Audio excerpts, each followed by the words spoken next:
The final assault began on a day with no name, in a place that had no coordinates any map could properly display. The stellar nebula where the swarm's prime consciousness hid was a wound in space itself, a place where reality bent and broke. The human fleet had lost 60% of its original strength. Ships that launched from Earth were now debris floating in foreign systems.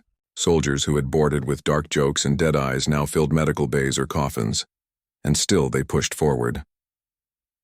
Commander Tae-Wan stood on the bridge of the flagship, watching the nebula grow larger on the screens. Beside him, Commander Elivar of the Velrissen forces stood in borrowed human armor.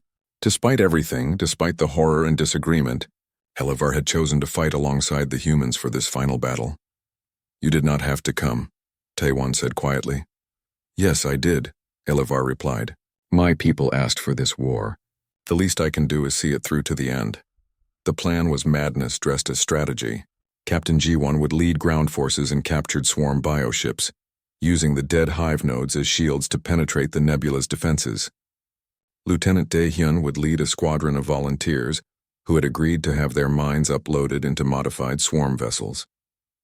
They would become half-human, half-swarm, corrupted ships that would trigger the swarm's immune response to turn on itself. Specialist Kyung-ho had designed his masterpiece, a series of bombs that would cascade through the nebula's gravitational structure, cracking it open like an egg. He had placed the triggers throughout his armor. If he died, the bombs would automatically activate. "That is spite made into engineering," Sora had said when she saw the design. "Spite is the most human emotion," Kyung-ho had replied with his unsettling smile. "If I die, I am taking everything with me." The assault began at dawn, though there was no dawn in the nebula.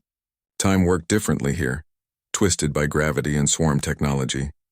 Ji-won's forces pushed into the outer defenses. The bioships screamed as they flew, the dead swarm flesh still responding to neural commands. The swarm drones hesitated, confused by the signals. That hesitation cost them seconds. Seconds were enough. The human soldiers poured into the hive structures like poison into veins. They planted charges, released biological agents, hacked into neural networks. They fought with a brutality that made the universe itself seem to recoil.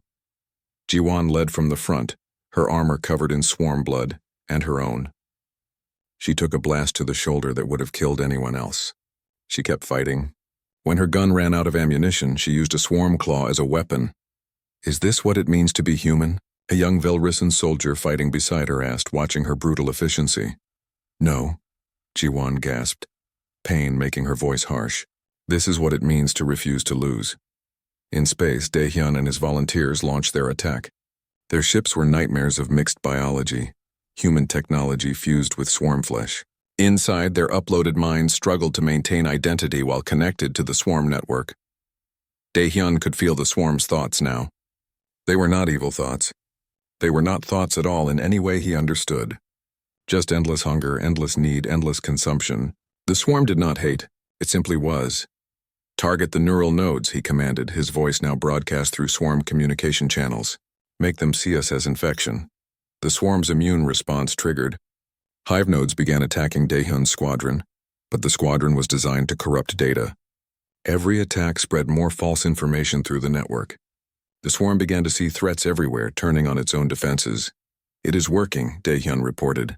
Then his signal cut off as a hive node destroyed his ship. His mind, uploaded and distributed, continued to exist in fragments across the swarm network, a ghost that corrupted everything it touched. At the heart of the nebula, Kyung-ho reached the gravitational anchor points. He placed his bombs with the care of an artist. Around him, swarm defenders threw themselves at the human positions. The casualties were catastrophic. Soldiers who had survived dozens of battles died in seconds. Kyung-ho armed the last bomb. A swarm warrior tore through his armor, its claw punching through his chest. He looked down at the wound and laughed. "Got you," he whispered, and pressed the trigger. The nebula began to tear itself apart. On the flagship, Dr. Hana made a discovery that changed everything. The prime consciousness had been trying to communicate through the battle. She had decoded the message. "It wants to surrender," she said, her voice shaking. "The prime consciousness knows it is losing. It is asking for mercy." Tae-Wan and Elivar turned to her. Around them the battle raged. Thousands were dying every minute. Mercy? Taewon repeated. Hana's screen showed the translated message. It was simple and terrible. Stop, please, we do not want to die. We were made as weapons. We do not know how to be anything else. Are you like us? Made weapons by your creators? The question hung in the air like smoke. We can accept its surrender, Hana said desperately.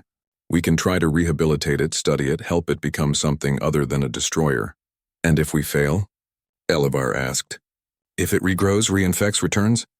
Then we will have repeated this war again in a generation, Taewon said quietly. We will have saved ourselves now by dooming our children later. The three of them stood in silence while the universe burned around them.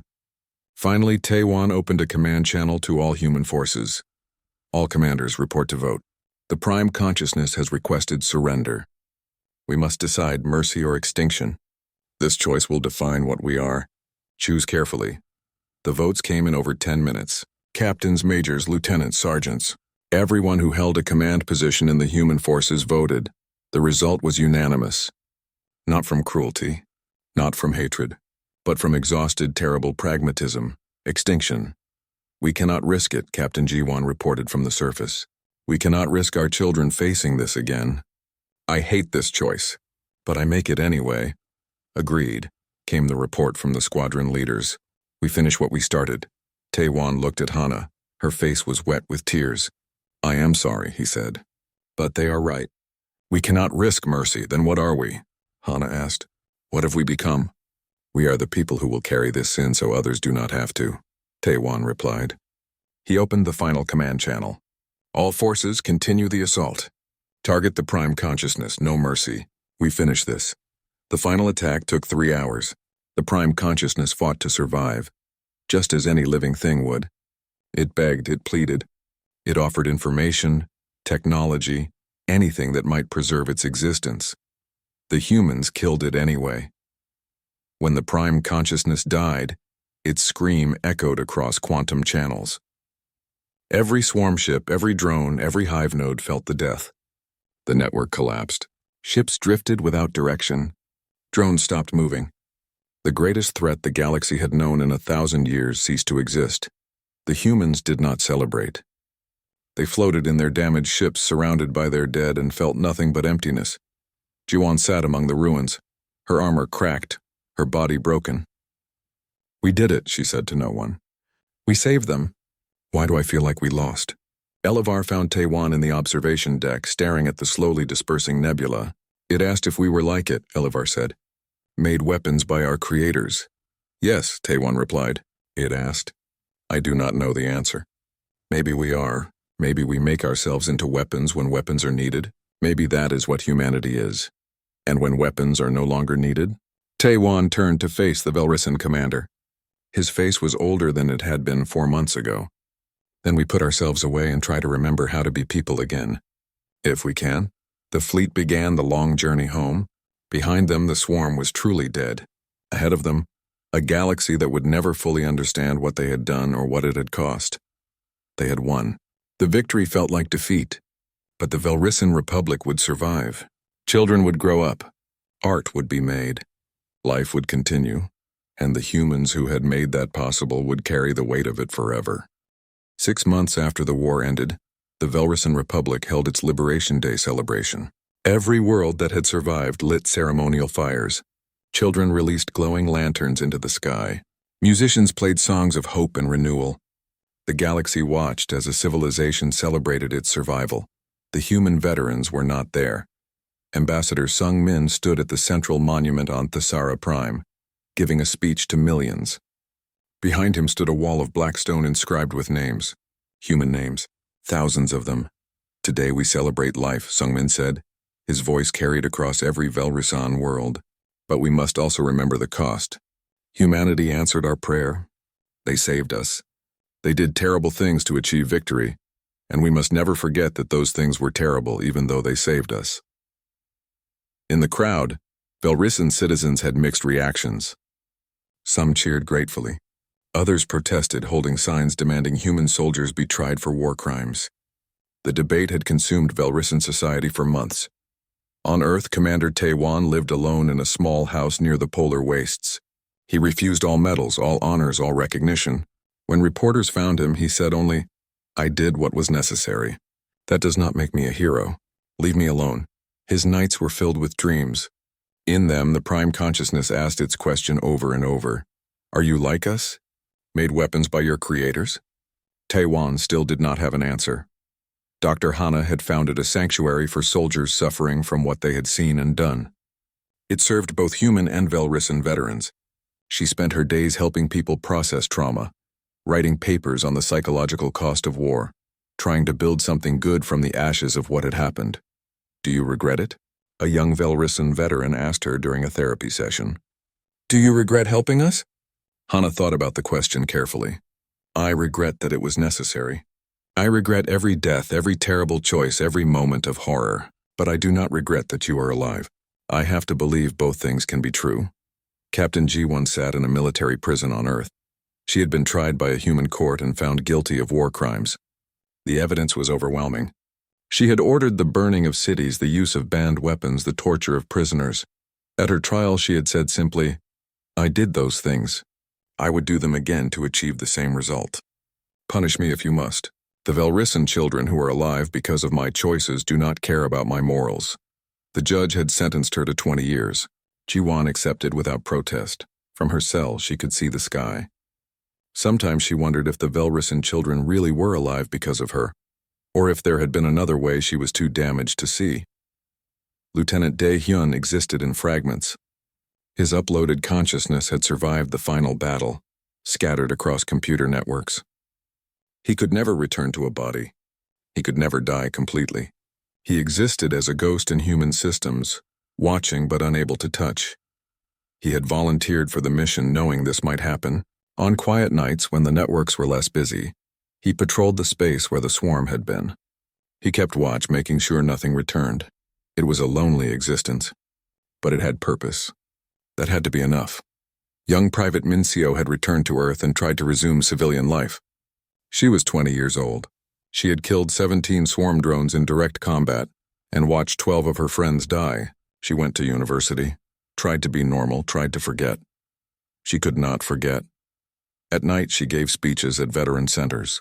We are not monsters, she told crowds who did not understand. We are not heroes. We are people who saw extinction coming and did whatever it took to stop it. Judge us if you want, but know that your judgment comes from the safety we bought with our souls. Some listeners applauded. Others called her a war criminal. Minseo had stopped caring which. The Velrissen poet-soldier Boreal published his war memoirs 6 months after Liberation Day. The book became the most controversial publication in galactic history. In it, he tried to explain humanity to a galaxy that did not understand. They were not angels because angels cannot save you from demons, he wrote in the final chapter. They were not demons because demons cannot choose sacrifice. They were humans, capable of both transcendent nobility and unspeakable darkness, and that duality is what saved us. We asked the stars for saviors. The stars sent us something more complicated, something more real. The Galactic Assembly held a special session to discuss the war and humanity's role in it. Some species wanted humans banned from military action forever. Others argued that humanity's capacity for violence made them the perfect guardians against future threats. Commander Elivar, now Supreme Commander of Velrissen forces, gave testimony that silenced the room. I fought beside them, he said. I watched them do things that gave me nightmares. I watched them laugh at death and weaponize horror. And I watched them risk everything to save a single Velrissen child trapped behind enemy lines. They are capable of great evil in service of great good. That makes them dangerous. That makes them necessary. The galaxy must decide which matters more. The debate continued for months. No consensus was reached. On Earth, the government passed what became known as the Demon Laws. Military genetic modifications were banned. Psychological conditioning for combat was restricted. New oversight committees were established. Humanity tried to ensure that what had been necessary in war would not become normal in peace. Private Sora, now Dr. Sora, led the advocacy efforts. We proved we can become monsters when needed, she said in her testimony to the Human Congress. Now we must prove we can choose not to become monsters when we are not needed. The laws passed, though not without opposition. Some argued that humanity should maintain its military edge. Others argued that the laws did not go far enough. Specialist Kyung-ho was given a posthumous medal. His family accepted it at a ceremony they found uncomfortable. The medal praised his sacrifice and innovation. It did not mention that his innovations were weapons of mass destruction. It did not mention his unsettling smile or his spite-driven engineering.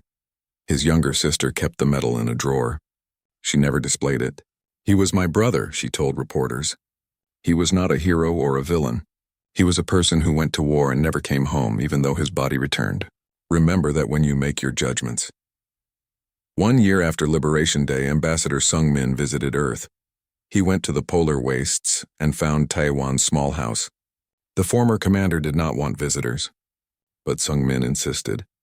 They sat together in silence for a long time, watching the snowfall.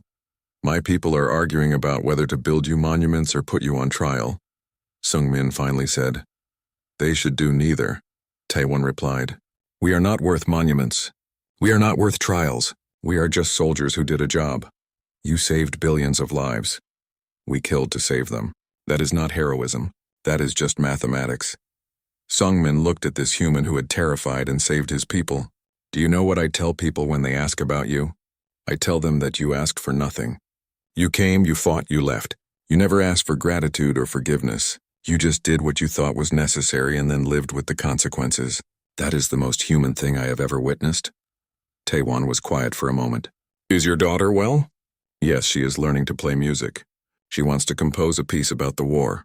"Tell her to make it sad," Taiwan said. "Victory should always sound sad when it costs this much." On Thesera Prime, a Velrissan child named Keles visited the human memorial with her mother. She looked at the black wall covered in names and asked the question children always ask. Why are they not celebrated like heroes? Her mother knelt down, choosing her words carefully. "Because, little one, they did not want to be. They did terrible things so we would not have to. The least we can do is remember that those things were terrible, even when they saved us. Do you understand?" Keles thought about it, then placed a flower at the base of the wall. "I think so. They were sad heroes." "Yes," her mother agreed. "The saddest kind." Above the memorial, carved in both Velrissan and human languages, were 5 words. They pleaded. Humanity answered. Both wept. The galaxy had learned a truth that could not be unlearned. Hope does not always arrive in shining armor. Sometimes it comes scarred and bloodied, carrying weapons too terrible to name, singing songs of wars that should never have been fought. Humanity's demons had saved the Velrissan Republic, but they could never save themselves from what they had become in the process. The stars had no angels to send. They never did. They only had humans who were capable of being both the best and worst the universe had to offer. And somehow that had been enough. Years would pass. The debates would continue. Some would call the veterans heroes. Others would call them criminals. Most would simply try to understand what it meant that salvation had come with such a terrible face. But on quiet nights, when Velrissan children slept safely in their beds, when human soldiers stared at ceilings they could not escape, when the galaxy turned and time moved forward, one thing remained true: they had survived. All of them. The saved and the saviors. The grateful and the damned. And they would all have to live with what that survival had cost. 3 months passed, and the war changed everyone it touched. The humans had pushed the swarm back from Thesera Prime. 3 colony worlds had been saved. 7 swarm hive nodes had been destroyed. The Velrissan people should have been celebrating. Instead, they whispered in fear about their allies. On the 4th recovered world, Captain Ji-won led a ground assault that became legend for all the wrong reasons. The swarm had infested the planet with biological nodes that grew through the cities like cancer. Standard tactics would require careful extraction to preserve the infrastructure. Ji-won had other ideas. Her team wore armor made from swarm carapaces, harvested from dead drones, and shaped to fit human bodies. They moved through the infested zones looking like the enemy, and the swarm drones did not attack them at first. By the time the hive realized the trick, Ji-won's team had placed charges at every major node. "Fire," she commanded. The city burned. The swarm nodes screamed as they died. When the fires finally stopped, the city was saved but ruined. The Velrissan who lived there returned to find their homes destroyed, their monuments melted, their history turned to ash. You saved the planet by destroying it. Elevar said to Jiwan later, anger shaking his voice. I saved the people, Jiwan corrected. Buildings can be rebuilt. Lives cannot be brought back. Make your choice about which matters more. In the intelligence division, Major Hyunwoo did work that no one wanted to discuss. The humans had captured swarm creatures that were not quite drones, but not quite part of the main hive mind. They existed in between, with just enough awareness to feel fear.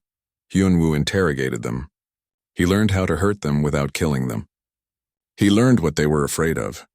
He learned the structure of the swarm's command network by taking apart minds that could barely understand they were minds at all. Dr. Hana found him one day in his laboratory, staring at a contained swarm creature that was making sounds like crying. This is torture, she said flatly. Yes, Hyunwoo agreed. He did not look away from the creature. It is. I will probably be tried for war crimes when this is over. I accept that.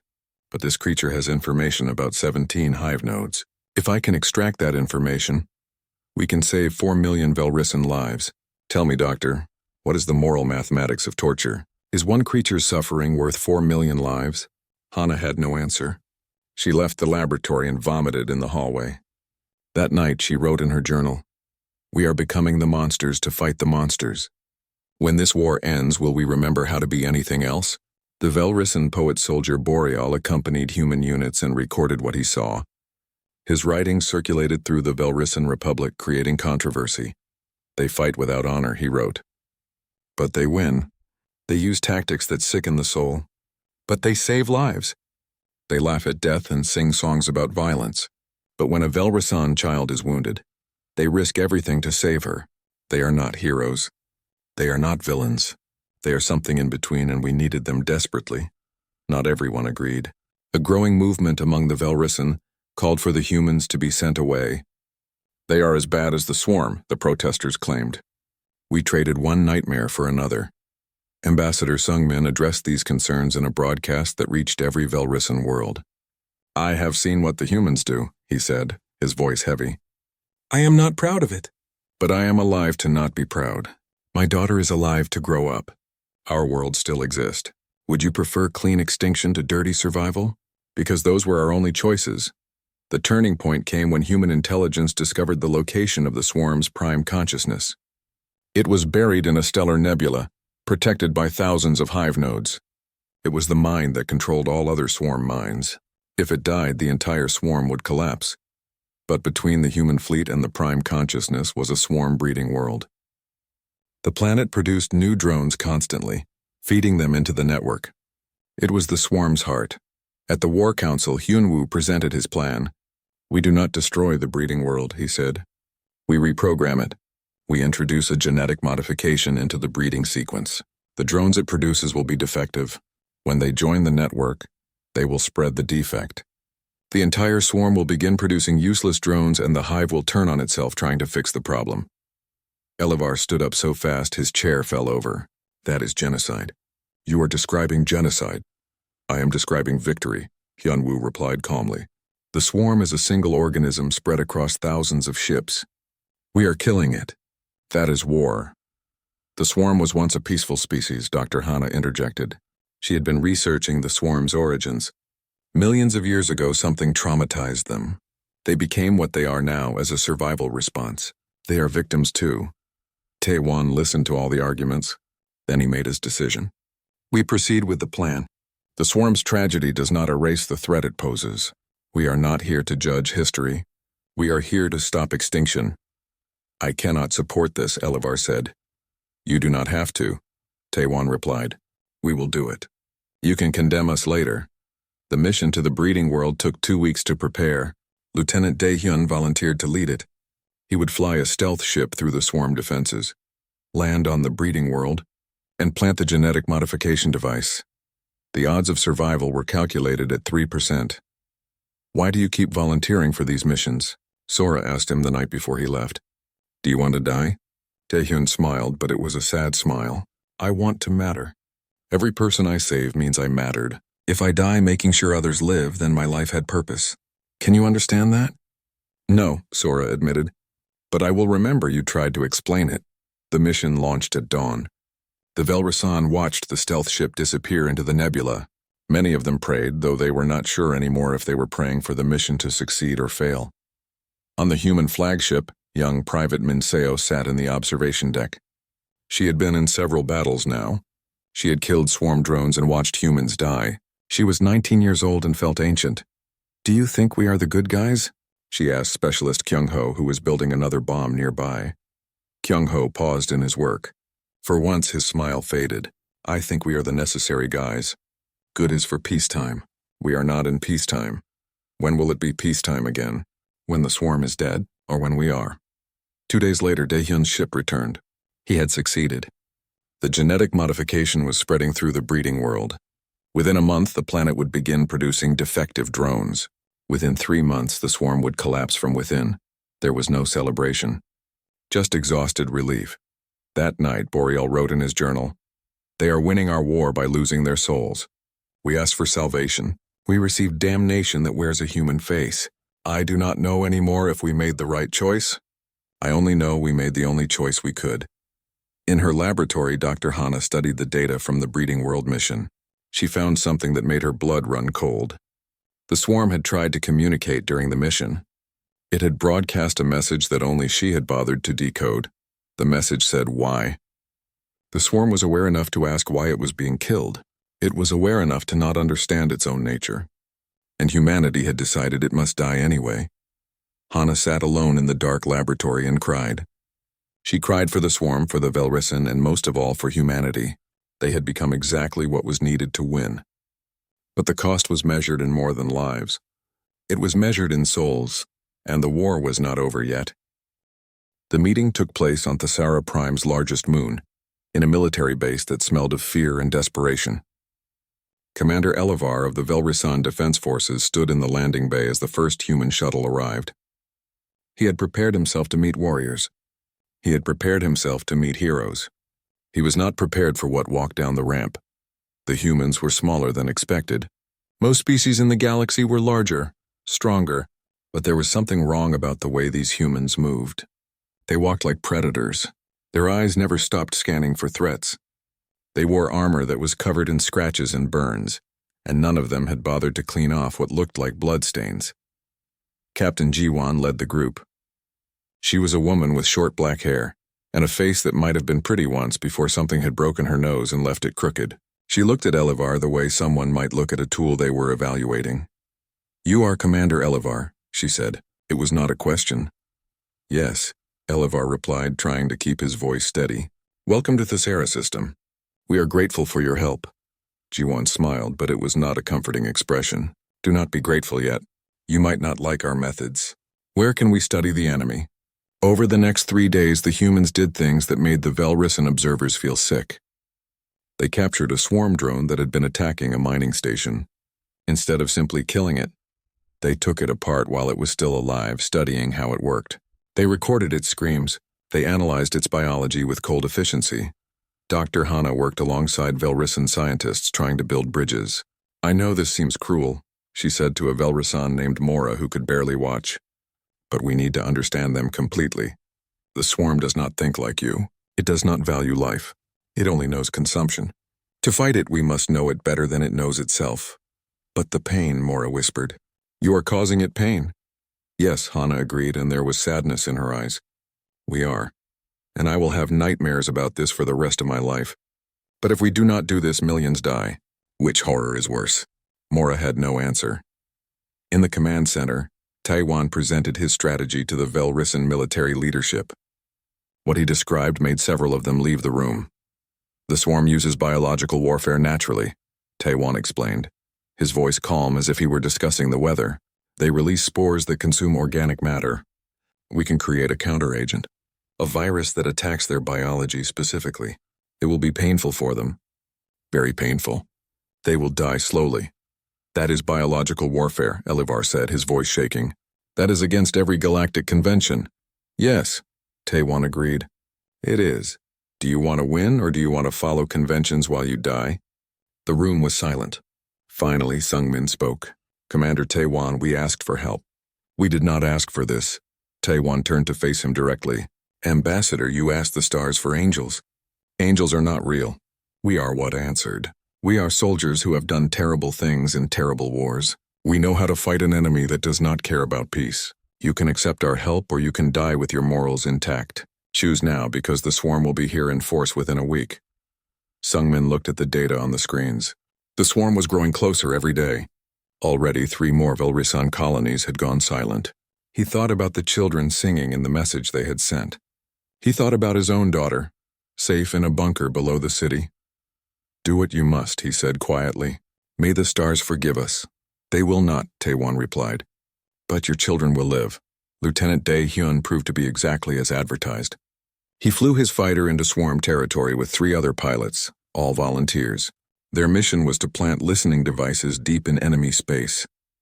The odds of survival were calculated at 17%. Dae-hyun sang during the entire mission. Old human war songs that the Velrisan monitoring the communications did not understand. When swarm fighters attacked, he laughed. He flew his ship through explosions and debris fields, moving like he was dancing rather than fighting for his life. All 4 ships returned. Dae-hyun landed his fighter, climbed out and immediately asked when the next suicide mission would be. He had a wild look in his eyes that made the Velrisan ground crew back away. Is he insane? One of them asked Sora, the young human medic. Maybe, Sora admitted. Or maybe he just does not know how to be afraid anymore. War does that to people. The first major battle came on the 6th day. A swarm hive node approached the moon base, bringing thousands of drone ships with it. The Velrisan prepared to evacuate. The humans prepared to fight. Specialist Kyung-ho had spent those 6 days building special mines. He called them presents. He placed them in a pattern around the moon, then waited with a detonator in his hand and that same unsettling smile on his face. The swarm approached. The mines activated, but they did not explode outward. Instead, they created a field that broadcast a signal directly into the swarm's neural network. The signal was built from the swarm's own communication patterns. Twisted and reversed, the hive node began attacking its own drones. The Velrisan watched in horror and amazement as the swarm destroyed itself, each ship trying to kill the others while the hive node's commands became more and more confused. Within an hour, the entire attack force was dead. Kyung-ho looked at his detonator with satisfaction. That worked better than expected, he said cheerfully. You turned them against each other, Elivar said, staring at the debris field that had been an enemy fleet. You used their own minds as a weapon. Of course, Kyung-ho replied. Why waste ammunition when you can make them kill themselves? It is efficient. That night, Elivar found Taiwan in the observation deck staring at the stars. We asked for angels, Elivar said. You are devils. Taiwan did not turn around. Yes, we are. Your angels would have died beautifully, following all the rules, and then the swarm would have eaten your world. We are here to win, Commander, not to make you comfortable. What happened to you? Elivar asked. What kind of war makes people like you? Finally, Taewon turned. In the dim light, his scars seemed deeper. The kind of war where the choice is between becoming monsters or letting monsters win. We chose, we always choose, and then we live with it. Elivar left without another word. That night, he wrote in his journal, They saved us today. I cannot celebrate. I can only fear what they will do tomorrow. In her medical bay, Sora treated wounded Velrisan soldiers who had been in a skirmish with swarm scouts. They asked her questions about Earth, about humanity, about whether all humans were like the soldiers they had met. No, she told them honestly. Most humans are not like them. Most humans want peace. They want families and quiet lives. But when war comes, we find people like Captain Jiwon and Commander Taewon. We find people who are willing to do evil things to stop evil things. They volunteer for it so that others do not have to. Are they heroes? Asked a young Velrisan soldier with bandages on 3 of his arms. Sora thought about it for a long time. I do not know, she finally said. Maybe heroes are just people who do terrible things for good reasons. Maybe that is all heroes ever were. Above the moon, more swarm ships were gathering. The humans detected them and began preparing their next terrible weapon. The Velrisan prepared themselves to be grateful and horrified all at once. The war had truly begun, and neither side would ever be the same. The message traveled through the darkness of space for 17 days before it reached anyone who could help. It was not a message of hope. It was a scream. On Thesara Prime, the capital world of the Velrisan Republic, The sky burned with colors it should not have. The Ravager swarm had arrived in the outer system 3 weeks ago. Now their ships blocked out the stars. Ambassador Sungmin stood in the communications chamber, his forearms trembling as he recorded what might be his people's final words to the universe. "This is the Velrisan Republic broadcasting to all civilizations," he said, his voice breaking. "We are dying. The swarm has taken 40% of known space. We have tried to fight. We have tried to run. Nothing works. They consume everything. If anyone can hear this, if anyone has the power to stop them, please help us. We are not warriors. We are teachers, artists, farmers. We do not know how to fight monsters. Please send help." The message repeated on all frequencies. It carried the sound of Velrisan children singing their last songs. It carried images of worlds turned to ash. It carried the desperate hope that somewhere in the vast universe, someone stronger existed. 17 days later, on a listening post at the edge of human space, a young officer named Min Seo received the message. She listened to it 3 times, tears running down her face. Then she sent it to Earth Command with a single note attached. "They need us." In the war room beneath Geneva, Commander Tae-Wan watched the message on a screen that filled the entire wall. His face was a map of old scars, each one a story he never told. Around the table sat the other members of High Command, their faces grim. "We cannot help them," General Park said. "Earth is still rebuilding. The Titan Wars ended only 5 years ago. Our people are tired of fighting. Then our people can stay home," Tae-Wan replied. His voice was quiet, but everyone listened. "Send the others. Send the ones who are too dangerous for peacetime." The room went silent. Everyone knew what he meant. During the Titan Wars, humanity had created special units, soldiers who were too brutal, too damaged, too willing to do terrible things. When the war ended, these soldiers had nowhere to go. They were heroes who frightened the people they saved. They were weapons that could not be put down gently. "The Phantom Brigade," whispered Dr. Hana from her seat at the end of the table. She was a xenobiologist, an expert in alien life. She had met many species in her career. She had never met one that needed what humanity was about to offer. "You want to send them?" "Yes," Taiwan said. The Velrisan asked for help. They asked for angels. "We do not have angels, but we have demons who are very good at killing." The vote took 3 hours. In the end, they agreed. Earth would send help, but not the help the Velrisan imagined. They would send the Phantom Brigade, along with volunteers from other military units. They would send Captain Ji-won, who had burned 3 cities to stop an enemy advance. They would send Lieutenant Dae-hyun, who flew his fighter like a man who did not care if he lived or died. They would send Specialist Kyung-ho, who smiled when things exploded, and they would send Taiwan himself, because someone had to lead these demons and make sure they only killed the right things. Dr. Hana volunteered to go as well. "Someone needs to study the swarm," she said. "Someone needs to understand what we are fighting. And someone needs to remind us we are still human," added young Private Min Seo, who also volunteered despite having just finished basic training. The fleet prepared in secret, 37 ships, most of them scarred from previous wars. Humanity did not have pretty warships anymore. They had ships that worked, ships that had survived when others had not. The hulls were covered in kill markers, each one representing an enemy vessel destroyed. Some ships had so many markers there was no room for more. The soldiers who boarded these ships were not the kind shown in recruitment videos. They had dead eyes and dark humor. They told jokes about things that should not be funny. They checked their weapons with the care other people gave to newborn babies. They were the people other humans crossed the street to avoid. On the day of departure, Taiwan addressed the fleet over the communication system. "We are going to save people who do not know us," he said. "They ask the universe for angels. They will get us instead. We are not here to be loved. We are not here to be thanked. We are here to kill everything that threatens them, using every dirty trick we know. When we are done, they will be alive and we will be monsters in their nightmares. That is the job. If you cannot accept that, leave now. No one left." The fleet entered slipspace, traveling faster than light toward a group of aliens who had no idea what was coming to save them. 21 days later, the fleet emerged above Thesara Prime. The Velrisan Defense Force detected them immediately. Admiral Chol-Su of the Velrisan Navy opened a channel, hope bright in his voice. "Unknown vessels, this is Thesara Prime Defense Command. Have you come to answer our call?" Taewon responded. This is Commander Tae-Wan of the Human Expeditionary Force. We received your message. Where are your enemies? On Thesera Prime, Sungmin rushed to the observation deck. He wanted to see their saviors, these humans who had crossed the stars to help. What he saw made his blood turn cold.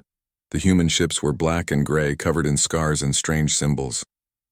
They did not gleam like Velrisan vessels. They looked like they had been through hell and dragged pieces of it back with them. As the ships moved into formation, Sungmin could see the weapons bristling from every surface. These were not exploration vessels. These were not even normal military ships. These were ships built by people who knew they might die and wanted to take as many enemies as possible with them. By the stars, whispered Chulsu beside him. What have we summoned? On the flagship, Tae-Wan looked at the planet below, so beautiful and so doomed. He looked at his soldiers, all of them checking weapons and preparing for violence. He looked at Hana, who was already studying data about the swarm, her face pale but determined. Tell me we are doing the right thing, she said quietly. We are doing the necessary thing, Tae-Wan replied. That will have to be enough. In the distance, alarms began to sound. The Ravager swarm had detected the new arrivals. They were coming to investigate. They would learn very soon that humanity was not like the other species they had consumed. Humanity had learned to be monsters so that monsters could be stopped.